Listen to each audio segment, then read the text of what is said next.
મારું નામ જીતેન્દ્ર બારોટ છે અને હું અહીંયા પ્રગતિ ક્રીડા મંડળ વાઘોડિયા રોડ ખાતે કુસ્તી કોચ તરીકે હું સેવા આપું છું.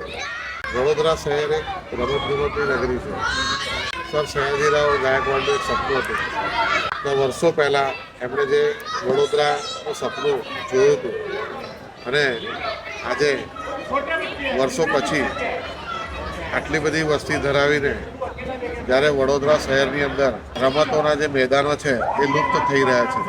ત્યાં જોઈએ ત્યાં કોઈને કોઈ ઇવેન્ટ્સ, કોઈને કોઈ કંઈ ને કંઈક આયોજન થાય છે અને આ આયોજનની પાછળ વડોદરા શહેરના સારામાં સારા પહેલાં જે ક્રિકેટરો કહેવાતા હતા, જે પહેલવાનો કહેવાતા અને ઘણી બધી રમતોની અંદર જે માટીથી જોડાતી રમતોમાં વડોદરા શહેરના સારામાં સારા ખેલાડીઓ એ વડોદરાનું, ગુજરાતનું અને ભારતનું નામ રોશન કરતા છે.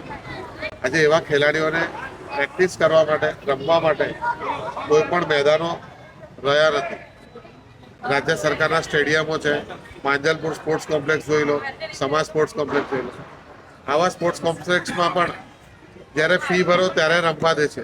વાઘોડિયા સ્પોર્ટ્સ કોમ્પ્લેક્સની અંદર રાજ્ય સરકાર દ્વારા જે યોજનાઓ ચાલે છે એની અંદર ફ્રીમાં કોચિંગ અપાય છે.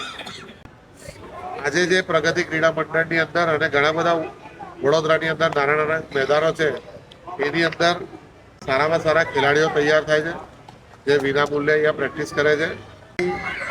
વડોદરા કોર્પોરેશનને, સરકારને કહેવા માગું છું કે વડોદરા આપણું આટલું મોટું છે અને ત્યાં ગણતરીના એવા મેદાનો છે કે જે મેદાનોની અંદર પ્રેક્ટિસ કરવા માટે ખેલાડીને ઘરેથી આવવા માટેની કોઈ સુવિધા નથી હોતી.